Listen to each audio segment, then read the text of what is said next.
I can't understand why someone would go through the trouble of stealing a box with a very ancient corpse. This city's not that dull. I'm an archaeologist, so I thought I'd indulge in a quick study of this Ankaran sarcophagus everyone's so riled up about. My guess, from what I've read about it, is that it's a mummified Mesopotamian king. I needed confirmation. Oh, I really wish I had. All this speculation about the sarcophagus containing an antediluvian and being a portent of Gehenna is making me cringe. These are the kinds of ridiculous, superstitious assumptions I came here to debunk. Armageddon, doomsday, the end of all kindred. It's a common facet of most mythologies. Fear that the world will end. Many believe Cain and the antediluvians will return to consume or destroy all kindred. I wholeheartedly disagree. No one I know has ever met one, but each of the clans and their bloodlines supposedly trace their origin to an original vampire, an antediluvian. Some swear these grandsires still exist into the present, but then kindred and kind believe a lot of strange things.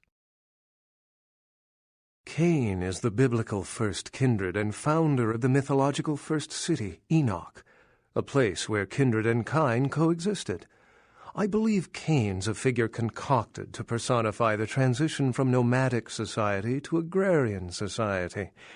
That myth, like most, has been twisted by time.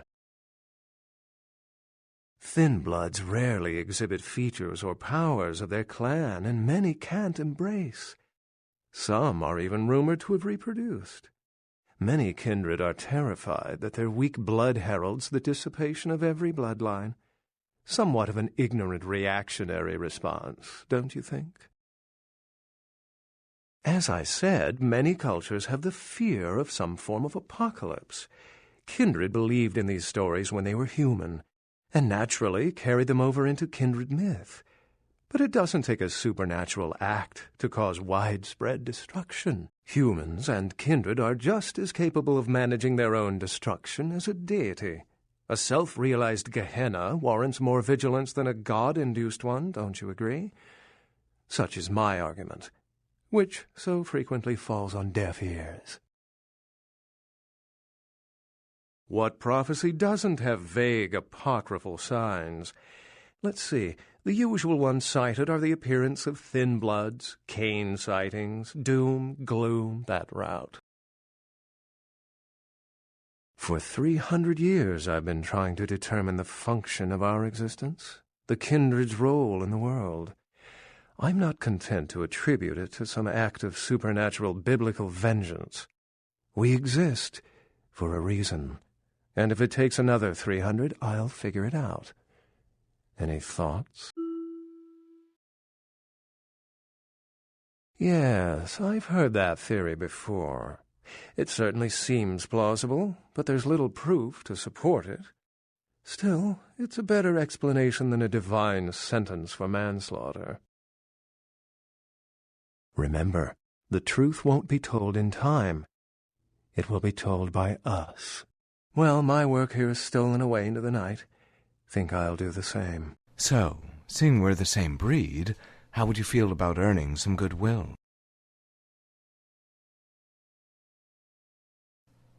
I've always been fascinated by our Eastern counterparts, but I've never had enough time to really look into them. There's so many of the agents here on the West Coast. I'd love to just pick their brains, literally. I'm so busy bursting everyone's doomsday bubbles that I just don't have the time. Especially after tonight. I always hated scavenger hunts. Something like that. I've heard they have a book in their palace that contains all kinds of tidbits and wisdom. Just the kind of thing I'd enjoy curling up with. If you were to, say, bring it to me, I'd make it worth your time. Great! I wouldn't recommend exposing yourself to the Kuei Jin if you pull this off. I have a feeling you'd have trouble keeping your head attached in the coming nights if they were to find out what it looks like. Sneaking might help. Also, I never said you had to get the book. I only said you had to bring it to me. Don't have too much fun without me.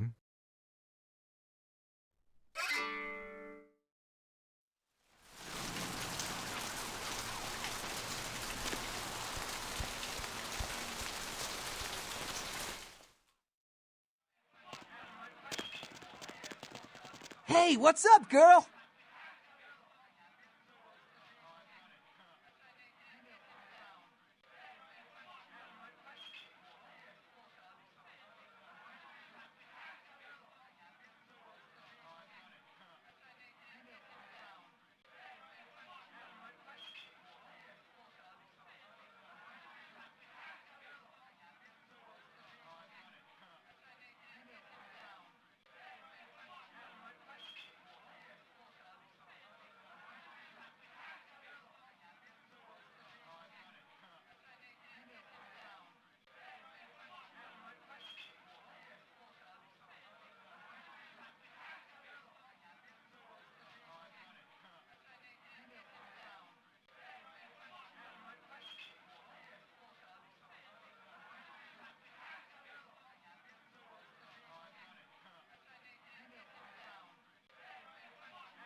Who the hell are you? Hey, you can't just decide that I'm drunk, okay? You can't just decide. That's between me and God, okay?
Ah, the depths to which I'll sink to prove others wrong. The young ones get so temperamental. Fortunately for Sebastian, is it? I'd already made up my mind to open the sarcophagus, if only to show the city that Gehenna, contrary to popular belief, has not begun. In the last few seconds, I've had very few epiphanies. I may be old, but I didn't build it. How knowledgeable are you on ancient Assyrian funerary constructs? Fortunately for us, I know of someone who has distinguished himself in this field. His name is Dr. Anders Johansen, a professor of archaeology from Norway. He was the one responsible for finding the sarcophagus, and as far as I know, the only authority on its origin and design. Until yesterday, he could have been found in his suite at the Empire Hotel downtown. But when I stopped by earlier this evening, all I found was spilt coffee on a morning paper.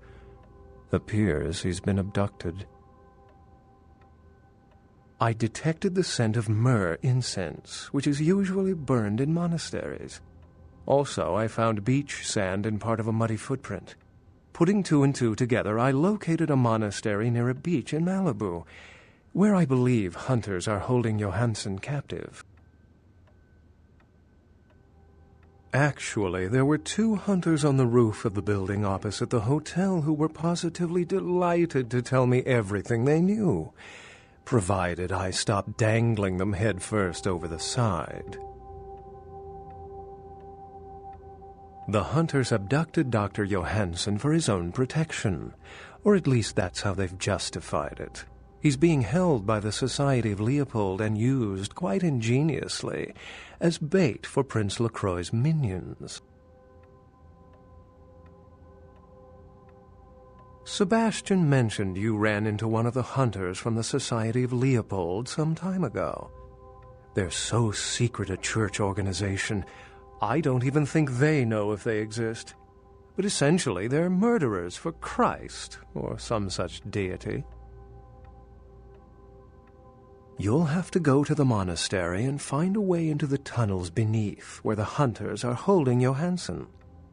I'm afraid I can't accompany you, but then it's best you go alone.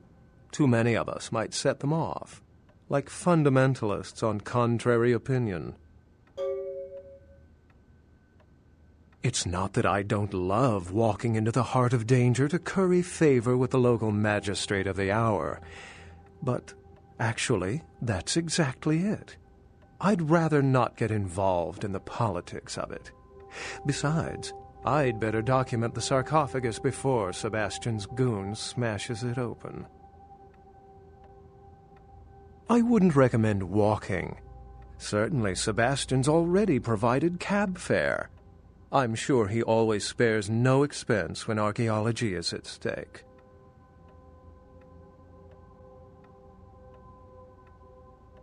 Excellent.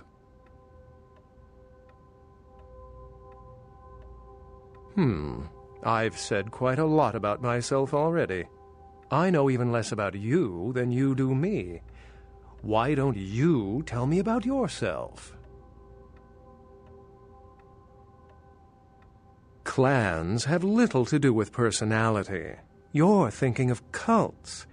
Still struggling with the Protean discipline? Your own body reflects your understanding of the natural world. Beastly, maybe. A beast. That's up to you. Unless you've got further questions, I'd really like to get back to looking at the sarcophagus. Remember, Dr. Johansen is an innocent. He has no idea we actually exist. Try not to put the idea in his head. Oh, did you ever manage to find that book I asked you about? Excellent. I'm sure this will prove to be a great read. So, being a man of my word, which of your disciplines are you having the most trouble with?